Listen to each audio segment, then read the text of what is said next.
De la Fundación Bancaja, y quiero comenzar por decir que para la Fundación es una satisfacción colaborar con el IBIE desde hace muchos años en muchos frentes. Uno de ellos es, de nuevo, una nueva oleada del Observatorio de Inserción Laboral. El valor de este proyecto crece con el tiempo porque desde hace muchos años se viene haciendo un análisis de cómo los jóvenes entran al mercado de trabajo, cuáles son sus dificultades.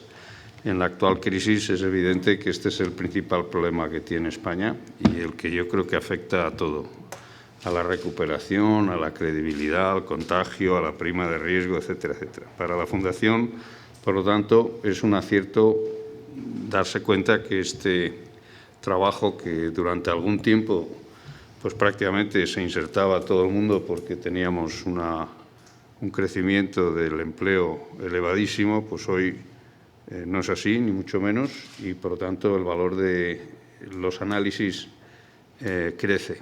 Y estamos muy contentos e intentaremos que este observatorio siga vivo en los próximos años y que la Fundación Bancaja pueda seguir apoyándolo. Ahora, a continuación, el director del Instituto Valenciano de Investigaciones Económicas dirigirá unas palabras a todos nosotros y luego uno de los coautores, José María Peiró, presentará el observatorio. Pues, buenos días, muchas gracias a la Fundación Bancaja y a su vicepresidente por acogernos hoy aquí en la presentación de esta sexta oleada del Observatorio de Inserción Laboral de los Jóvenes. Y teniendo en cuenta que se hace una de estas oleadas cada 3 años, pues esto quiere decir que llevamos muchos años ya siguiendo conjuntamente entre la Fundación y el IBIE la situación del mercado laboral de los jóvenes en la Comunidad Valenciana y en el conjunto de España, formando parte de un programa de investigación conjunto de las dos instituciones que ha tenido como referencias fundamentales el análisis del capital humano y del desarrollo humano. Y en esos dos temas se reflejan las sensibilidades de las dos instituciones, ¿no? De intentar ofrecer a la sociedad diagnósticos referidos a aspectos considerados fundamentales para el bienestar y para la participación de los ciudadanos en las oportunidades que ofrece el desarrollo económico. El Observatorio de la Inserción Laboral de los Jóvenes, Fundación Bancaja y IBIE, es una pieza singular en España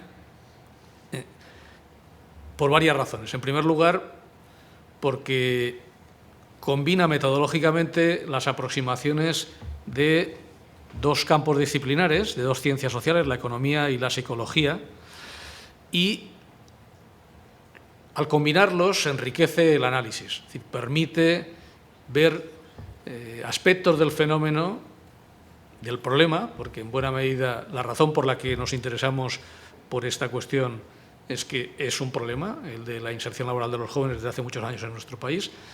Esta combinación, esta aproximación pluridisciplinar o interdisciplinar enriquece el contenido del observatorio. En segundo lugar, es singular porque es un proyecto de investigación, de análisis que se aproxima a los 20 años y esto no es frecuente.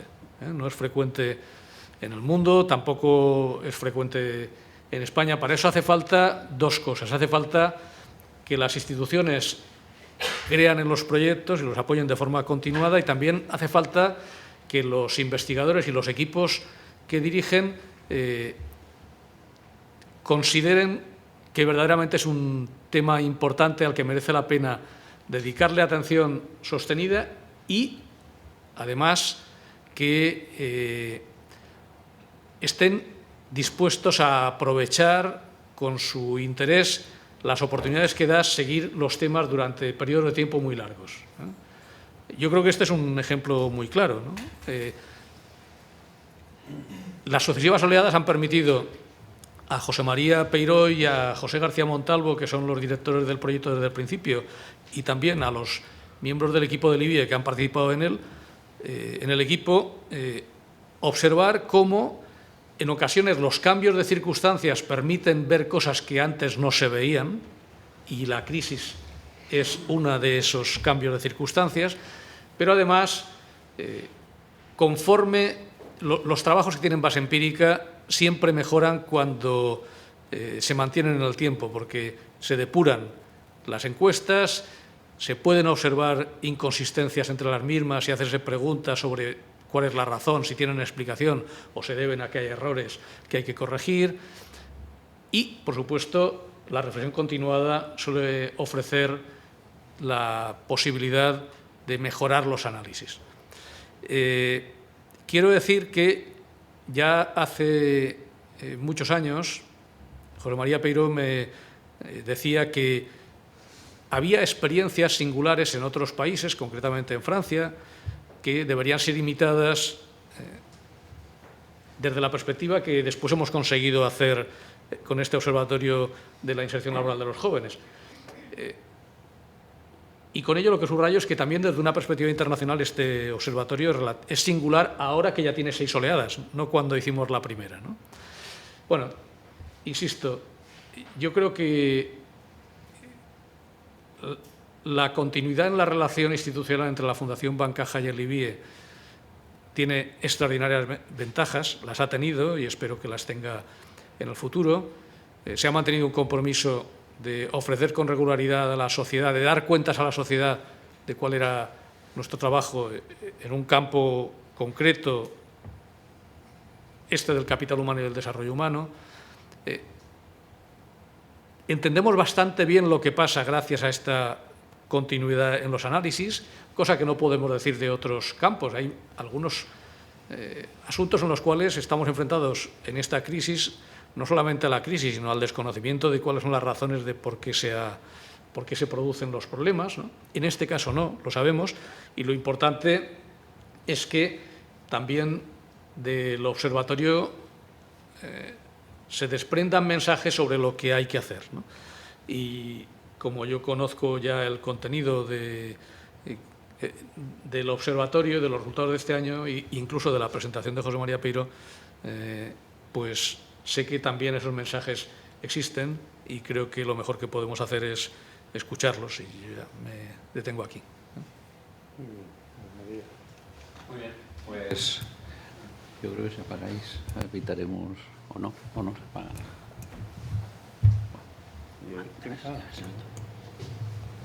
Bien, nada, buenos días y en primer lugar manifestar mi agradecimiento a la Fundación Bancaja y al IBIE por, una vez más, por la oportunidad de haber podido realizar este estudio en su 6ª oleada.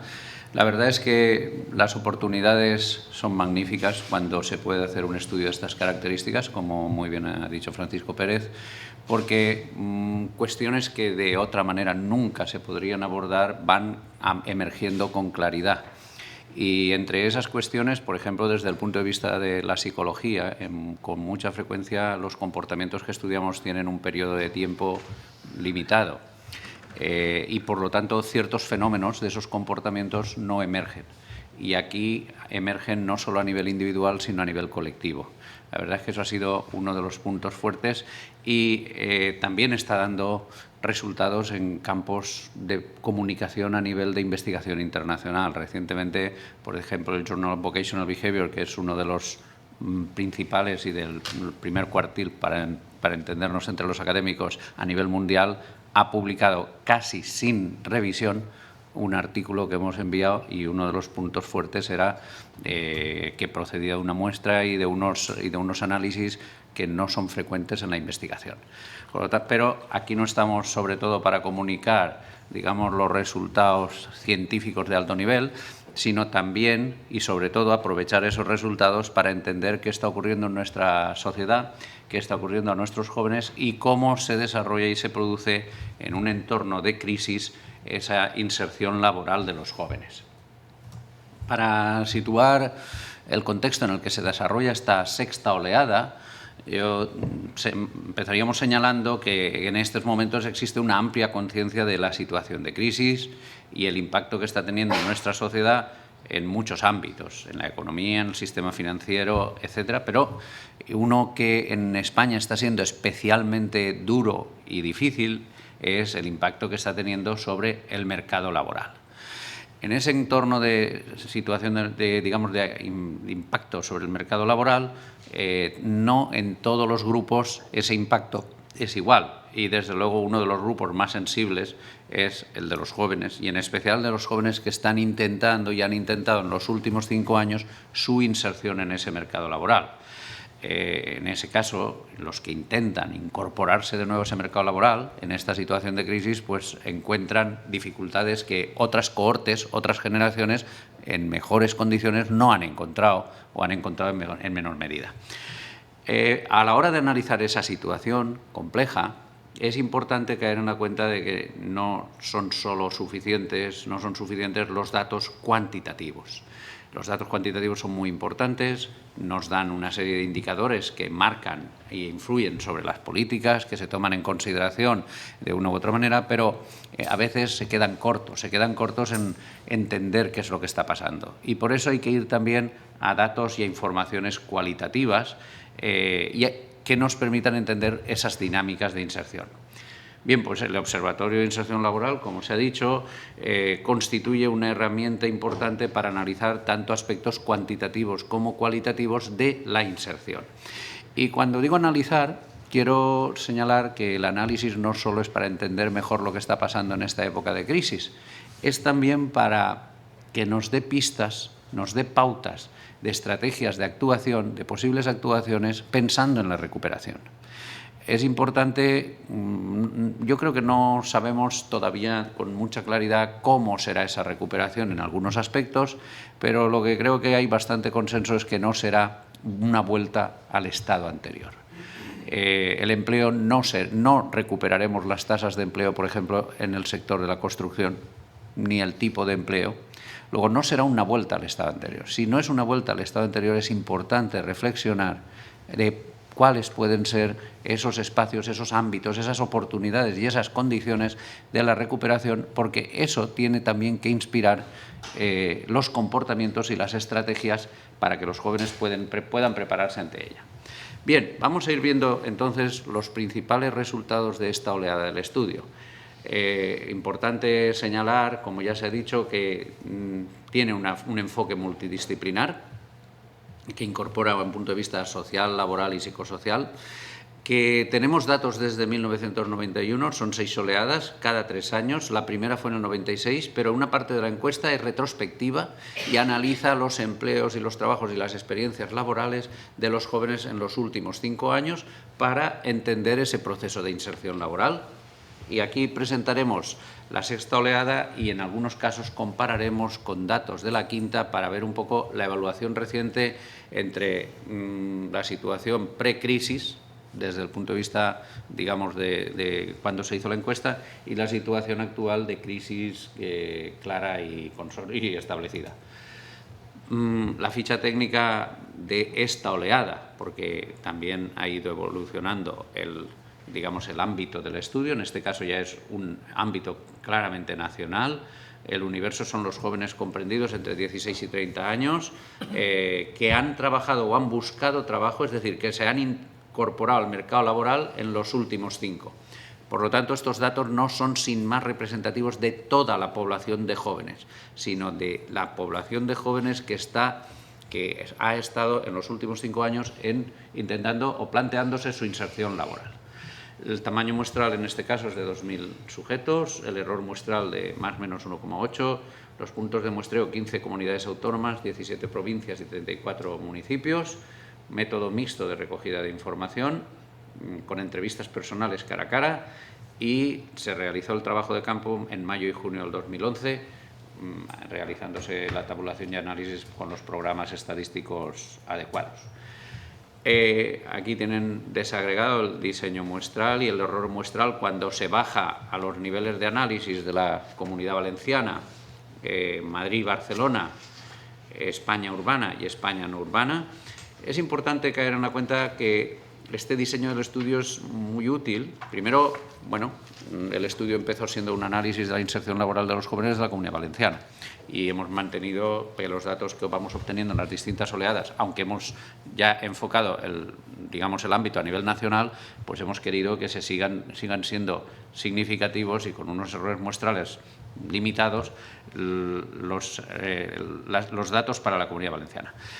Que mantengamos Madrid y Barcelona también como un ámbito, de muestreo adecuado, es muy interesante porque en muchas ocasiones las grandes ciudades marcan las pautas de los cambios y lo que en las grandes ciudades se va identificando en un determinado momento, después se identifica a lo mejor en otros ámbitos poblacionales, en otros tamaños de población, en el ámbito rural, etcétera.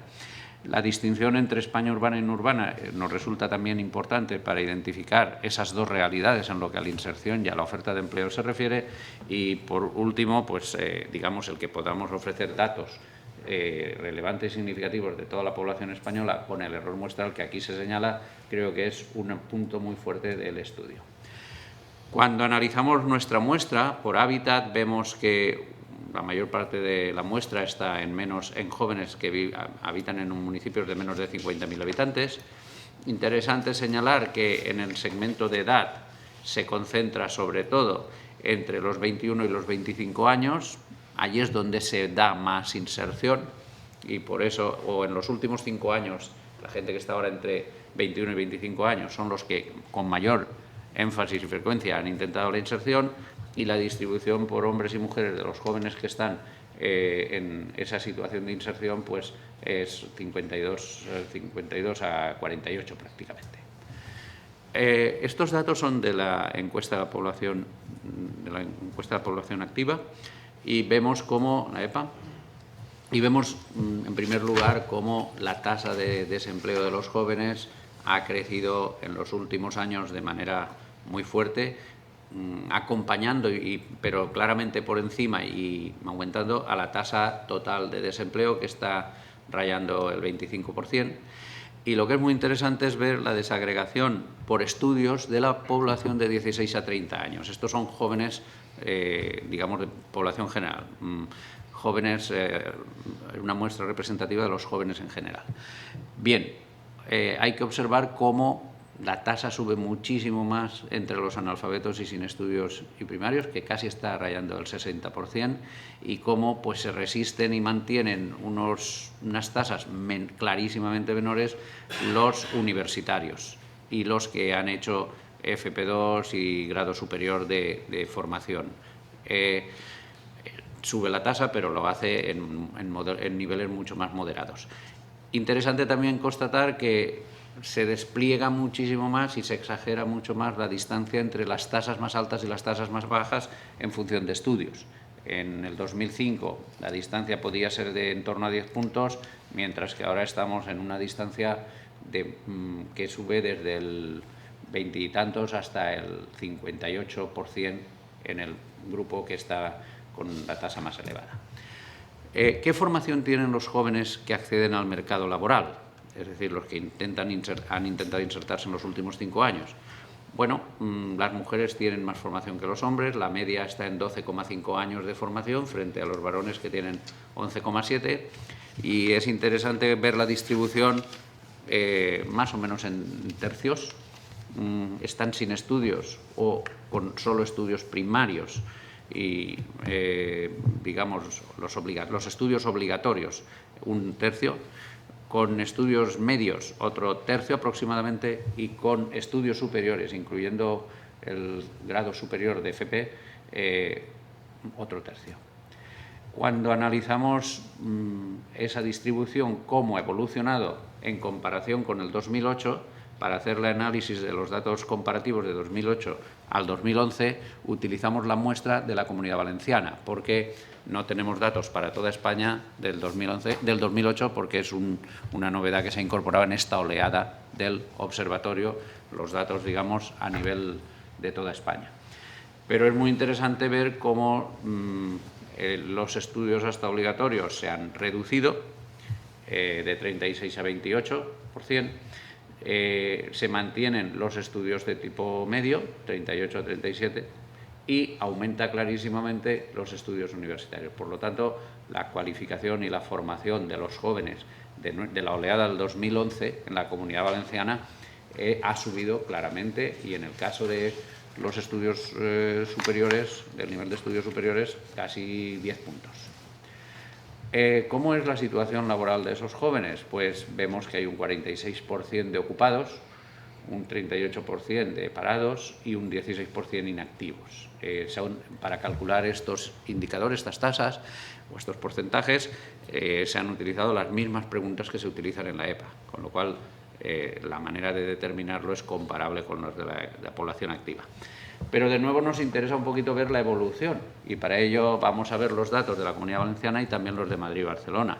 Se ve claramente cómo los ocupados han disminuido de manera sensible en los dos casos, y se ve también con toda claridad cómo han aumentado los desempleados en los dos casos. Del 32% para la Comunidad Valenciana se pasa a un 44%, y de un 23% para Madrid y Barcelona se pasa a un 42%. Pero estos son cuántos tienen empleo. Ahora, ¿cómo son esos empleos? Pues en términos del tipo de contrato, el 32% son contratos por tiempo indefinido, aunque el 55% son contratos de carácter temporal y un 7% están trabajando sin contrato, o bien porque son trabajos familiares o por otro tipo de motivos. El tipo de dedicación, claramente 7 de cada 10 están trabajando, de los jóvenes que trabajan, están trabajando a tiempo completo. Y nos interesa también conocer cuáles son los sectores que están dando prioritariamente empleo a estos jóvenes. Vemos que casi 1 de cada 5 está trabajando en el sector de restauración, casi el 15% están trabajando en el comercio, un 8% está trabajando en el sector de la educación y un 23% está trabajando en otros servicios privados. Cuando vemos la evolución para la Comunidad Valenciana, pues es interesante ver cómo el comercio ha descendido de manera importante, se mantiene, o con un ligero descenso, la restauración, hay una caída del sector de la construcción y hay un ligero aumento en otras industrias y en otros servicios. Más características de los empleos de los jóvenes, pues un porcentaje importante, casi 1 de cada 2 jóvenes trabaja en muy pequeñas empresas, menos de 10 empleados. Después, si hablamos del su salario, pues los mileuristas se quedaron ya un poco atrás, estamos en los 900 euros netos de promedio al mes. Y en cuanto a la sobrecualificación, un 26,2% está sobrecualificado en relación a las exigencias de cualificación que el trabajo les ofrece. Aquí hay que señalar que hay un ligero descenso en relación con los datos obtenidos en oleadas previas, en parte porque han desaparecido bastantes trabajos de cualificación baja en el mercado laboral y, por lo tanto, el porcentaje detecta esa mejora relativa. ¿Cómo encuentran empleo los jóvenes? ¿Cómo lo buscan y cómo lo encuentran? Por una parte, el observatorio les pregunta cuáles son los 3 métodos más habituales que utilizan para buscar empleo. El método más habitual que utilizan hoy los jóvenes para buscar empleo es mandando cartas y currícula a empresas, mandando cartas y currículums a ETT, realizando entrevistas conseguidas por medio de amigos o familiares, y le sigue ya inscribiéndome en el INEM, en el SERVEF, o inscribiéndose en alguna agencia de contratación, o haciendo gestiones por su cuenta, o preparando oposiciones. Ahora, luego hemos visto todos los trabajos que los jóvenes han obtenido y les hemos preguntado mediante qué método encontraron ese trabajo. Y cuando obtenemos el coeficiente o la ratio entre cuánto se ha utilizado un método y con él cuántas veces se ha encontrado un trabajo, pues tenemos un indicador de eficiencia del método de búsqueda de empleo. Pues los métodos más eficientes son las entrevistas por medio de familiares y amigos. Cuando un mercado laboral está muy, digamos, predomina mucho la oferta sobre la demanda, hay muchos más jóvenes y es fácil seleccionar, pues evidentemente es un plus los contactos y las redes sociales y la introducción de la red social. Por otra parte, es interesante constatar, porque esto en otras crisis no era así, el envío de currículums a empresa ha mejorado bastante su eficiencia en cuanto a método. La agencia de contratación no estatal u otros métodos y las oposiciones son métodos con unas eficiencias medias. Y, constatar que el INEM y el SERVEF la eficiencia es relativamente baja, sobre todo teniendo en cuenta que un 37,9% está utilizando ese método. Otros aspectos importantes, y estos ya son de carácter cualitativo y subjetivo, pero importantes, es cómo explican los jóvenes que encuentren o dejen de encontrar empleo. Muchas veces lo que ocurre en parte depende de cómo atribuimos lo que pasa, cómo explicamos lo que pasa. Aquí los jóvenes nos dicen que lo que les facilita obtener empleo es la experiencia, casi 1 de cada 4, tener estudios, tener iniciativa, las redes sociales y la suerte. Interesante ver que varias de estas explicaciones son lo que en psicología se llama atribución causal interna, se explican por lo que yo hago, pero también es interesante caer en la cuenta de que que el 15% de los jóvenes explica lo que le pasa no en función de lo que él hace, sino de la suerte o de otros factores del entorno. Algunas de las explicaciones, como la experiencia, puede estar repartida. En parte depende de lo que yo hago, pero en parte también depende de lo que la sociedad me ofrece, porque si yo quisiera tener experiencia, pero nadie me ofrece la oportunidad de tenerla, es un poco complicado. Interesante también ver qué es lo que dicen ellos que les dificulta el que no encuentren un empleo. Y de nuevo la experiencia es lo más importante, pero después están las redes sociales, falta de contacto, falta de estudios y 1 de cada 5 lo atribuye a la suerte de nuevo, en este caso a la mala suerte. Esto en cuanto a cómo son los trabajos y a qué se debe, según los jóvenes, cómo ven ellos, el conseguirlos o no. Pero hay otro elemento que también es importante y es caer en cuenta de cómo están viviendo esta situación los jóvenes. Y lo primero es que más de 1 de cada 4, un 28%, de los que tienen trabajo percibe que su trabajo está en riesgo, claramente en riesgo. Tienen fuerte probabilidad de perderlo. Esto es interesante verlo porque esa percepción ha aumentado bastante. En el 2008, en la Comunidad Valenciana, solo era un 18% los que percibían eso y ahora ha subido prácticamente 10 puntos. Y en Madrid y Barcelona la subida es todavía más dramática, del 17 al 32%, 15 puntos porcentuales. Algo parecido pasa en cómo perciben el mercado laboral. Solo un 21% lo percibe como que está bien, que es positivo y es adecuado. El resto lo percibe mal y eso también ha empeorado claramente, porque de un 31% que lo percibía un mercado laboral en unas condiciones positivas ha bajado al 17% y del 38% ha bajado al 23%. Otro aspecto que no es ya solo de percepción del mercado laboral, sino de los valores que los jóvenes tienen y el papel de la centralidad que le dan al trabajo. ¿Cuán importante es el trabajo en la vida de los jóvenes? Esto es un elemento fundamental para entender lo que hará la gente en distintas situaciones de oferta de empleo. Y es lo que se llama, en qué medida hay una ética pro trabajo. En algunos casos se ha llamado la ética protestante por el trabajo, pero en este momento se evita el término protestante por lo de esfuerzo o de, obsesión que podía señalar, pero se habla de una ética trabajista versus una ética del ocio. Bueno, hay varios indicadores para determinar eso. Se pregunta, si usted tuviera la oportunidad de vivir de rentas durante todo el resto de su vida, ¿preferiría trabajar o vivir de rentas? Claro, aquí estamos separando esa función del trabajo económica, instrumental para vivir, pero el trabajo tiene muchas otras funciones: inserción social, organización del tiempo, desarrollo personal. Bien, pues el 54,6% dice que preferiría vivir de rentas, con lo cual piensa que no necesita esas otras funciones del trabajo y para ellos el trabajo tiene un valor meramente instrumental que, si está cubierto para toda la vida, pues ya dejan de considerar eso como una estrategia de realización personal. Luego, la centralidad del trabajo en la vida de estas personas es limitada. Cuando ya se dice, bueno, ¿y si en vez de para toda la vida la renta fuese el subsidio por el mismo importe del que usted cobraría en su trabajo, usted puede recibir el subsidio de desempleo durante los plazos habituales o establecidos en la normativa? Ahí ya la gente se lo piensa ya, el 53,7% prefiere trabajar. Creo que es un cálculo de utilidad muy razonable, porque durante un tiempo no trabajar y después volver a trabajar probablemente con certeza se descapitaliza, digamos, cualificación, preparación, etc.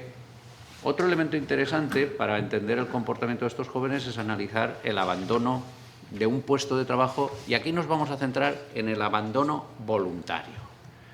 En el abandono voluntario de los jóvenes, es decir, alguien deja el trabajo por propia decisión, no porque se le ha terminado el empleo y no porque se ha producido un expediente de regulación de empleo, un despido, etc. Es muy interesante ver los motivos de ese abandono voluntario.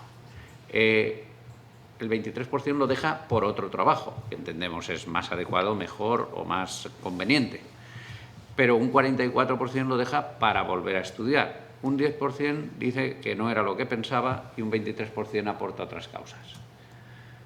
¿Cómo ha evolucionado esto? Pues de nuevo la crisis se deja claramente sentir y se detecta.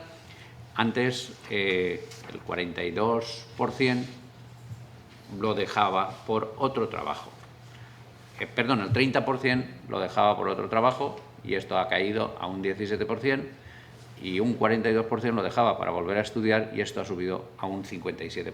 Con lo cual, digamos, el elemento neto de un 15% de gente más que voluntariamente deja su trabajo por otro trabajo. Un tema que el observatorio trabaja con mucho detalle y creo que es crítico para entender los cambios en el mercado laboral en nuestro país y en general en Europa. Yo creo que este es uno de las temáticas que las revistas internacionales y que la investigación internacional está más interesada en conocer, y España es lamentablemente es un ámbito muy interesante para investigarlo, es las actitudes ante la flexibilidad laboral y las preferencias y comportamientos de los jóvenes ante los cambios en la flexibilidad laboral. Vamos a ir poco a poco. El observatorio establece una serie de preguntas diciendo si a usted se le ofrecen dos trabajos que son en todos los aspectos iguales, en el salario, en lo que hay que hacer, etcétera, etcétera, pero solo varían en una característica. Uno es de funcionario y el otro es de empleado en una empresa privada a tiempo completo y con un contrato indefinido.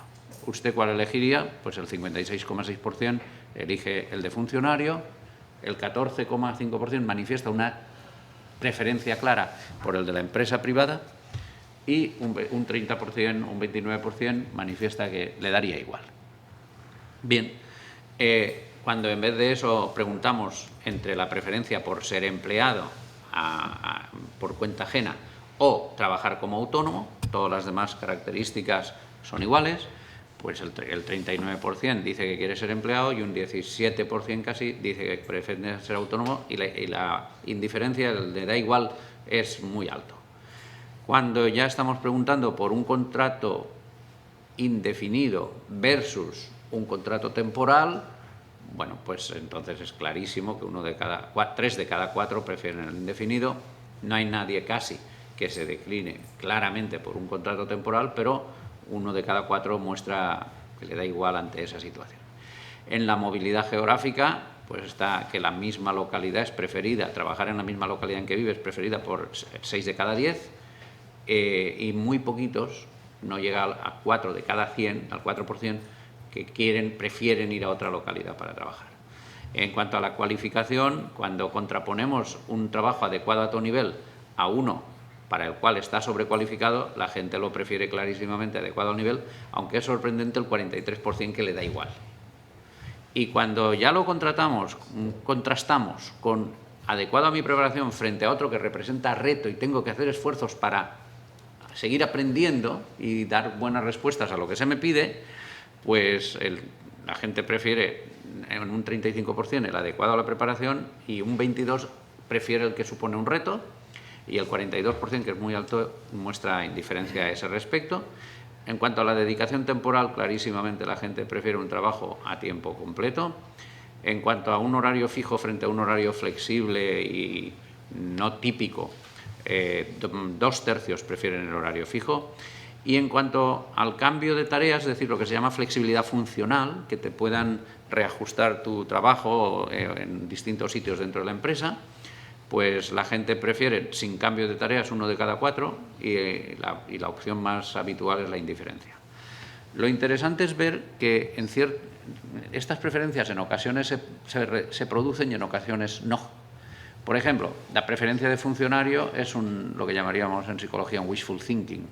Es un pensamiento desiderativo y unos deseos irrealizables. Son sueños no realizables. De hecho, solo un 8,7% trabajan como empleados públicos, no como funcionarios, bien sea como permanentes o temporales. El dato se podría desagregar un poco más para ver cuántos, digamos, llegan a trabajar como permanentes, pero como pueden ver, los deseos aquí no se realizan. Sin embargo, el deseo de ser empleado frente a autónomo, aquí la realidad desborda las pretensiones. Incluso los que dicen que prefieren ser autónomos están en buena parte trabajando como empleados. En cuanto al contrato indefinido, es otro sueño que tampoco se realiza en gran medida, porque frente a los 74% que lo prefieren, solo un 32, un 33% lo tienen. En cuanto a la misma localidad, parece que las cifras están, digamos, razonablemente con la preferencia. El 69% lo tiene frente al 61% y el resto es indiferente. En cuanto a la adecuación, incluso supera, el trabajo adecuado a su nivel supera las preferencias en los dos aspectos. El de tiempo completo se realiza, el de horario fijo se realiza y el sin cambio de tareas, pues está claro que, a juzgar por lo que dicen los jóvenes, las empresas no están utilizando la flexibilidad funcional como una estrategia de adaptación ante la crisis, lo cual los que estudiamos estas cosas suponemos que es inadecuado, porque la flexibilidad funcional podría evitar toda una serie de despidos o de flexibilidad cuantitativa. Bien, ¿cómo se ven los jóvenes en su trabajo? Pues es interesante ver que se perciben autoeficaces en el trabajo, que se implican, que tienen iniciativa en el puesto de trabajo y que intentan innovar e incorporar novedades en la manera de trabajar y en lo que hacen en su puesto de trabajo. Esto tampoco, quiero decir, es más fácil cuando alguien está sobrecualificado, lógicamente, y además lo hace por propio interés de poder hacer cosas más interesantes. En cuanto a las estrategias de desarrollo de la carrera, dos cosas. Una, se ve que los jóvenes intentan, en una buena medida, describen que hacen cosas para ver cómo mejoran las oportunidades de su trabajo, y ha descendido, aunque 1 de cada 4 todavía muestra bastante o mucho acuerdo con afirmaciones que indican que uno para qué va a planificar ahora su carrera con la situación que tenemos. De todos modos, en estos dos indicadores ha mejorado la situación, lo cual nos indica que en situaciones de crisis la gente hace más esfuerzos por el desarrollo de la carrera. Hay otro elemento que nos interesaba entender y que tiene que ver con lo que se llama contrato psicológico, qué contrato has establecido en términos psicológicos con tu empleador. Y en el contrato psicológico hay varios aspectos que se analizan. Uno, en qué medida lo que te prometieron cuando empezaste a trabajar en esa empresa se está cumpliendo. Bueno, pues un 62%, es decir, casi 2/3, están diciendo que la empresa está cumpliendo los compromisos que adquirió cuando le contrató. También tratamos de ver, bueno, está cumpliéndolo, pero ¿es equitativo lo que te paga por lo que haces? Las compensaciones que recibes, económicas o no económicas, bueno, pues el 57% dice que es equitativo y es razonable lo que recibe por lo que hace, al menos. También hemos visto lo que se llama la justicia relacional, en qué medida te tratan de manera equitativa tus supervisores y tus directores. 7 de cada 10 dicen que es adecuado el trato que reciben. Y hemos visto también y hemos analizado si lo que estás recibiendo como compensaciones, monetarias o no monetarias, satisface las expectativas que tú tenías cuando empezaste a trabajar. Y 3 de cada 4 dicen que las satisfacen. Por lo tanto, no parece que en términos generales y como promedio las relaciones con los empleadores sean especialmente problemáticas, aunque se nota un cierto descenso en algunos indicadores que podría, bueno, que por lo menos conviene en la Comunidad Valenciana, que conviene resaltar para tomarlo en consideración. En cuanto al tipo de trabajo y a las exigencias del trabajo, hemos explorado también para los que están trabajando o los que han trabajado en su último puesto las experiencias de estrés en el trabajo.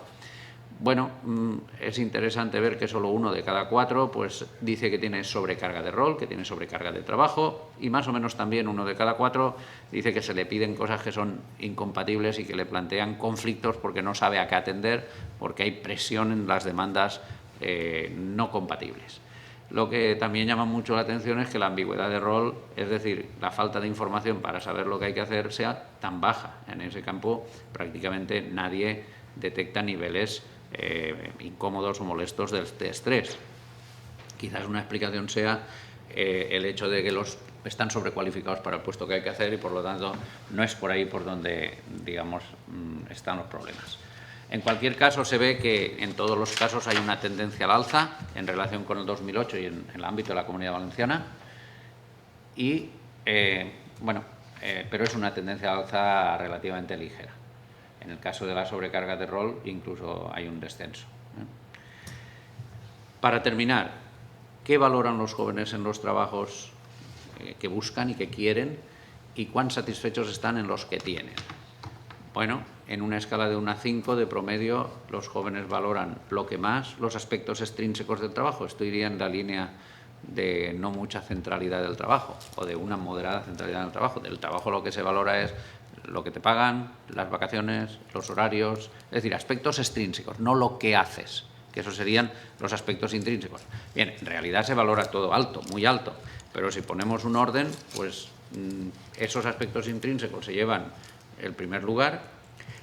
Los aspectos sociales de la satisfacción de la relación con otros, de estar con otros, de colaborar, de dar servicio, de la satisfacción que da dar servicio a otros, etcétera, sería lo segundo. Y la autonomía, la responsabilidad, la iniciativa, la variedad en el puesto, pues sería lo que hace referencia a los aspectos intrínsecos.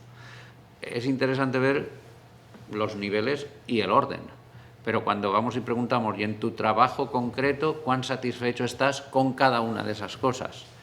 Pues ya los niveles son más moderados, aunque positivos, porque el 3 sería el punto medio, y el orden cambia. Lo que más satisfacción les da a los jóvenes en su trabajo son los aspectos sociales, seguido de los aspectos intrínsecos y ya por detrás de los aspectos extrínsecos. Bien, esto es un poco una primera visión que, lógicamente, en las tablas del observatorio está más desarrollada y está más desagregada y se puede ver más la evolución temporal en los distintos ámbitos en los que tenemos datos y, como veis, pues da respuesta a toda una serie de cuestiones, ya no solo cuantitativas del desempleo, sino también cualitativas de la situación de la inserción laboral de los jóvenes hoy. Si tuviéramos que sintetizar, pues una primera conclusión sería que la situación laboral de los jóvenes en esta oleada ha empeorado y vemos que es un grupo que fuertemente afectado por la crisis, en especial los que están en el periodo intentando su inserción laboral. Lo segundo es que los jóvenes son conscientes del entorno en el que están, tienen unos niveles más altos que antes de inseguridad laboral y tienen una percepción del mercado laboral deteriorada o negativa. Los estudios suben en su valor y la gente está planteándose y adoptando actuaciones de vuelta al sistema educativo como estrategia ante la crisis. Entiendo que es una estrategia razonable, es una estrategia funcional, sobre todo si la vuelta va acompañada de decisiones estratégicas, es decir, de buscar formación adecuada, entre las cuales yo señalaría, sobre todo para aquellos que no tienen un buen nivel, la preparación en idiomas, entre otras cosas. Sin embargo, el nivel de sobrecualificación sigue manteniéndose, aunque ha descendido un poco, y con lo cual el mensaje ya no es tan claro de si con ese nivel de sobrecualificación todavía hace falta más formación. Yo creo que ese mensaje hay que completarlo con los análisis prospectivos de cómo serán los empleos en los próximos años en la fase de la recuperación. Y hay datos también a disposición del IBIE de que puede haber más demanda de empleos cualificados. De hecho, en los empleos cualificados no se ha perdido empleo, aunque no se puede, digamos, absorber a toda la oferta en el mercado laboral que hay. Uno de los riesgos que detectamos es que podría haber una cierta tendencia a la desafección ante el trabajo, se va bajando en centralidad en el trabajo, va perdiéndose o disminuyendo algo la confianza en las empresas, va bajando lo que es la satisfacción por el trabajo. Hay toda una serie de indicadores que muestran una cierta tendencia a que la gente pueda distanciarse afectivamente del trabajo. La relación de los jóvenes con los empleadores es buena, pero se observa un ligero deterioro. Los jóvenes dicen tener buenas conductas y actitudes relevantes para el trabajo. Los esfuerzos por aumentar la formación en situaciones de crisis son un aspecto positivo, ya lo hemos comentado, pero ¿está nuestra economía preparada para absorber a esos jóvenes? Hay señales de mercado que indican que vale la pena. La formación que se ofrece es la adecuada y la más conveniente para prepararse en el ámbito de la recuperación.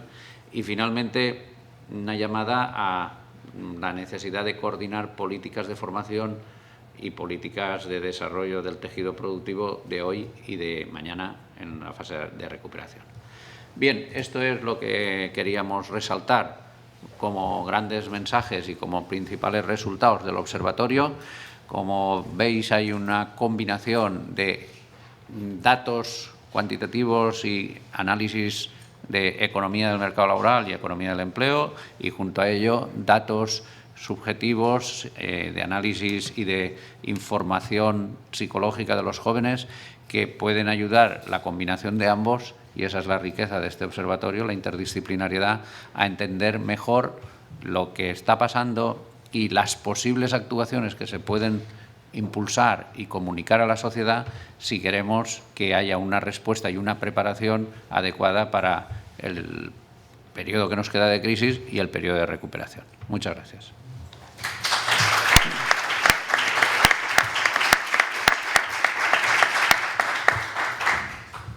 Imagino que si alguien tiene alguna duda y quiere alguna aclaración, José María estaría encantado en contestar a algún punto. Así que si alguien quiere pedir alguna aclaración, bienvenida. Y si no, levantaremos el acto. Antonio, sí. Los valores de jóvenes, ¿qué edad comprendemos? Edad 16-30 años. Esa es la primera decisión para incorporar a alguien a la muestra. Lo segundo es que se realizan una serie de preguntas por las cuales se ve si ese joven de 16 o de 30 o de 25 está en lo que definimos operacionalmente proceso de inserción en el mercado laboral. Eso quiere decir que en los últimos 5 años es la primera vez que ha buscado empleo o que ha trabajado ha ocurrido en los últimos 5 años.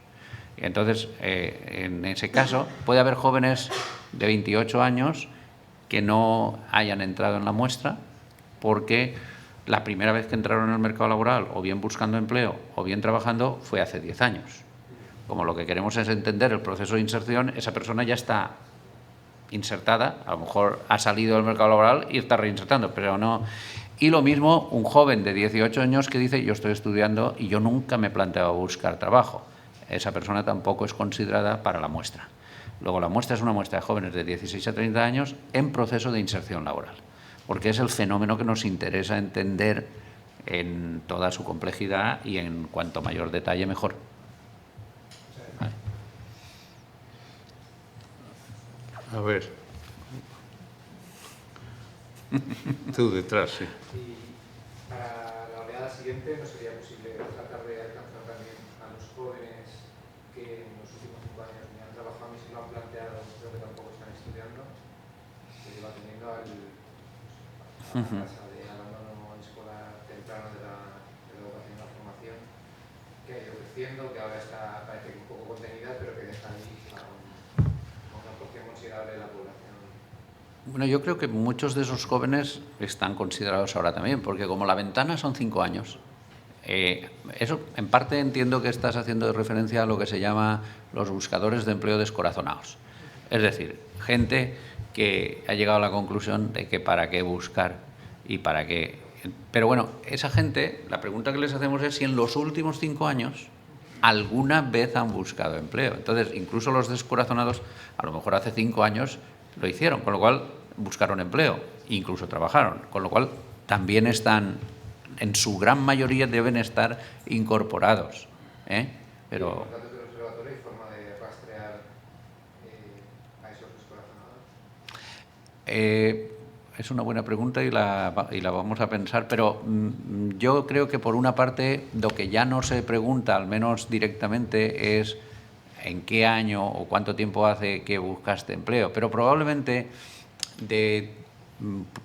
cruzando distintas preguntas a lo mejor se pueda llegar a ese grupo de gente que en este momento puede estar, digamos, descorazonada, pero habría que, seguramente no será un dato directo, sino que habrá que cruzar varias informaciones, pero a lo mejor se puede encontrar ese perfil, haciendo a lo mejor clusters, o se puede encontrar ciertos perfiles y uno de ellos puede ser ese seguramente.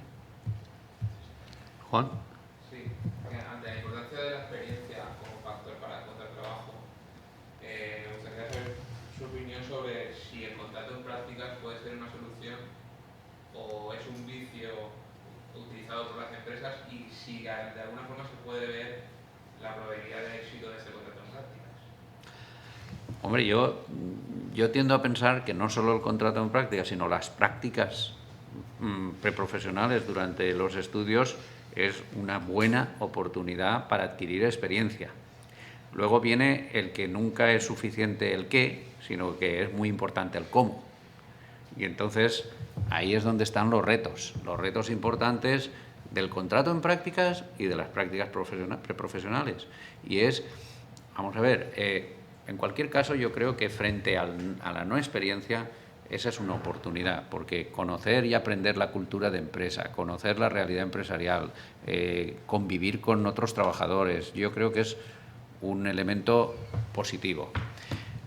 Luego viene cuán positivo y si podría mejorarse. Y ahí es donde, por una parte, tiene que haber una cierta vigilancia acerca de si el contrato en prácticas y para las prácticas que se dice que se hace es para eso o es para cualquier otra cosa. Y ahí se perdería, digamos, capacidad de que el contrato en prácticas tuviese más valor, se perdería valor.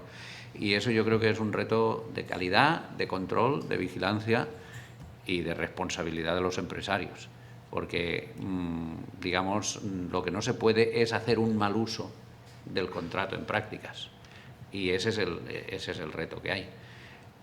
Si se podría evaluar, yo creo que en el observatorio lo podemos evaluar porque de los distintos trabajos tenemos el tipo de contrato que hay de cada uno de los trabajos, con lo cual podríamos, y sobre todo, y también tenemos el periodo en el que se ha producido ese trabajo, con lo cual incluso podríamos ver qué tipo de definición de contrato en prácticas, de acuerdo con la legislación, se puede hacer, con lo cual se podría hacer un análisis de esa política y de ver si esa gente que ha tenido contrato en prácticas, por ejemplo, seleccionando para comparar con un grupo que no haya trabajado, pues digamos de la misma muestra, pues si hay diferencias en toda una serie de indicadores subjetivos y objetivos que tenemos del desempeño en el puesto de trabajo y de las probabilidades, en algunos casos incluso, de empleos siguientes, porque nosotros tenemos la cadena de empleos de cada joven. Por ejemplo, uno de los estudios que hemos publicado en una revista internacional analiza en función de la calidad del empleo 1, qué probabilidades hay de que el siguiente empleo sea de más calidad y por lo tanto que la experiencia lleve a... Y eso, ¿cuándo ocurre? Si la persona abandona el primer empleo voluntario o involuntariamente, y así, y en función del nivel de estudio. Es decir, hay muchas cuestiones en las que se puede indagar de manera mucho más detallada. Pero como mensaje yo creo que el contrato en prácticas es una oportunidad buena, y si se hace un buen uso de ella, probablemente es una manera de capitalizar en capital humano un aspecto que es fundamental para la probabilidad de empleos futuros. Sí, a ver. Sobre la importancia de los contactos a la hora de conseguir trabajo, a veces se ve un poco como algo pernicioso, ¿no? El submismo o la otra cara es que es una forma eficiente de obtener información sobre personas que nos puedes decir. Bien, es muy interesante caer en la cuenta y sobre todo cuando uno mira a nivel transcultural. Yo ahora, algunos de vosotros sabéis que soy presidente de la Asociación Internacional de Psicología Aplicada y eso me lleva a mirar muchos países diferentes y a poner en cuestión muchas de las miradas que yo hago desde mi cultura. Es muy curioso que ante un mismo fenómeno lo primero que hay que caer en la cuenta es que distintas sociedades le llaman de distintas maneras, ¿vale? Por ejemplo, para no empezar por por ejemplo, en España, cuando uno deja de trabajar porque alcanza una determinada edad, se le llama jubilación. En inglés se le llama retirement. Son dos cosas muy diferentes. Uno alcanza el júbilo cuando se jubila, el otro le retira. Fijaros que la terminología no es inocua. En cuanto en España a tener contactos que pueden facilitar la inserción laboral se le llama enchufe. Por ahí fuera se le llama networking. Bueno, pues ya para empezar tenemos eso. ¿Cómo lo miramos nosotros mismos? Claro, cuando lo miramos de una cierta manera, parte será porque no se hace un uso del todo adecuado, quizás, y en parte será porque tenemos una tentación a mirarlo en negativo. Porque ese networking podría ser perfectamente funcional cuando una persona busca un trabajo y ante un exceso en el mercado laboral, un empresario decide, me vale que te avalen. Es una función interesante que te avalen. Hay empresas cuya política es cada empleado que me traiga a alguien y me proponga a alguien, si lo contrato, le doy un premio al empleado que me lo ha propuesto. Hay políticas de selección que son así. ¿Y por qué así, si lo contrato? Pues porque tengo dos cosas, una persona cualificada en función de mis criterios de selección y otra persona dentro de la empresa que en cierta medida es responsable de lo que va a hacer ese y ya se cuidará de que ese se comporte en los aspectos no de cualificación, sino en los aspectos, digamos, más motivacionales, más de estilo, de personalidad, pues algo ayudará que esa persona lo avale. Luego yo estoy utilizando el capital social. Eso es positivo. ¿Por qué tenemos una visión tan negativa de eso en nuestra cultura? Pues porque a lo mejor se ha usado eso en un contexto en donde la propia ley quiere que haya igualdad, mérito y capacidad. Porque el empleo es público, está con riqueza y recursos públicos y se quiere garantizar eso. Y en esas condiciones, determinadas influencias sociales pueden ser perniciosas, fraudulentas o inadecuadas, porque no buscan el mejor rendimiento y que se contrate al mejor posible, sino que buscan que se contrate al que a mí me conviene más. Y en esas condiciones, pero claro, lo que es interesante es constatar que en nuestra sociedad esa manera de ver esa realidad no se ha acotado a ciertos contextos, sino que se generaliza y entonces nosotros mismos lo vemos así. Si lo vemos así, difícilmente será de otra manera, porque ya dijo un sociólogo importantísimo que en estas ciencias sociales y en los comportamientos humanos, algo es real si se percibe como real, al menos en sus consecuencias. Es decir, si algo lo percibimos como real, será real al menos en sus consecuencias. Con lo cual, tampoco estará mal que nos revisemos las gafas y la vista. Más cosas. Sí, yo soy instructora laboral desde hace 5 años de corazonados y tanto de jóvenes, mayores de 45, mujeres víctimas de violencia, discapacidad, o sea, lo toco todo. Mi sector ahora se ha ido, ¿sabes? Por falta de fondos públicos, hemos sido todos los psicólogos, orientadores laborales, insertores y demás, pues no sé dónde estaremos. Entonces, yo quería preguntar si se prevén nuevas políticas activas de empleo para estos sectores que se consideran activos de exclusión social, que ahora aquí ya estamos todos. La verdad es que no llevamos subvención y todo. Pero bueno, si se prevén nuevas políticas de empleo, o tienes conocimiento de algún nuevo plan, aparte de las agencias de colocación, que digamos que ahora se está un poco transformando todos los PIEs o PEAs y demás. Vamos a ver, yo lo que se prevea eso lo sabrán los políticos que hacen las políticas, ¿eh? Yo oigo lo que dicen en los periódicos y lo que anuncian, que creo que es medio de comunicación y de información común. La verdad es que no tengo datos para decir si se prevén o no esas políticas en esos sectores, pero quizás a lo mejor en la mesa o en algunos otros ámbitos alguien conoce más de esas posibles políticas activas de empleo en esos sectores. Yo la verdad es que tengo los datos que son de dominio común por declaraciones y en ese ámbito no conozco los entresijos. Siento no poderte contestar. Muy bien, pues yo creo que es momento de concluir. No hace mucho en España, cuando se publicaba, se leía el periódico, ponía oferta de trabajo. Se requiere carné de conducir y servicio militar cumplido. Yo creo que España ha cambiado mucho y que va a cambiar y que los temas de la cualificación pues cada día tienen más importancia.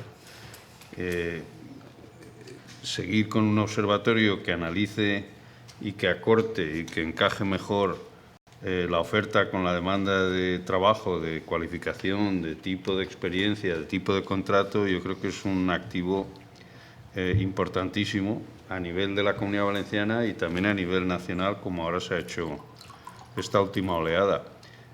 Ojalá podamos mantener este proyecto vivo, porque cada día tendrá más valor y cada día podremos responder mejor a Europa y al mundo por qué en España hay tanta dificultad en este aspecto del mercado de trabajo y cómo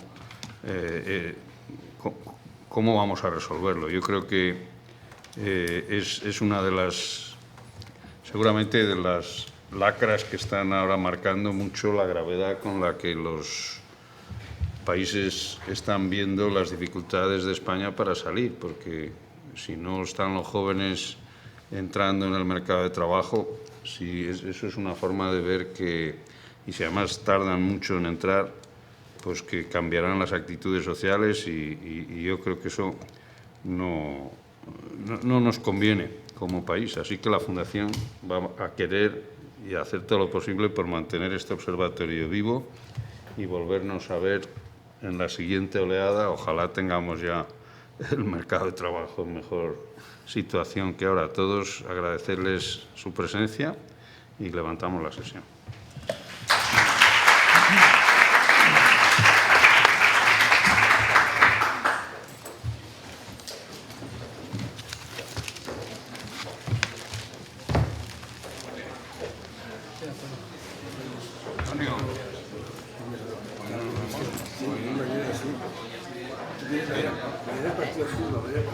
Eso te iba a preguntar. Sí, vamos a ver el partido de fútbol ahí. Ah, sí, pero entonces ya todo.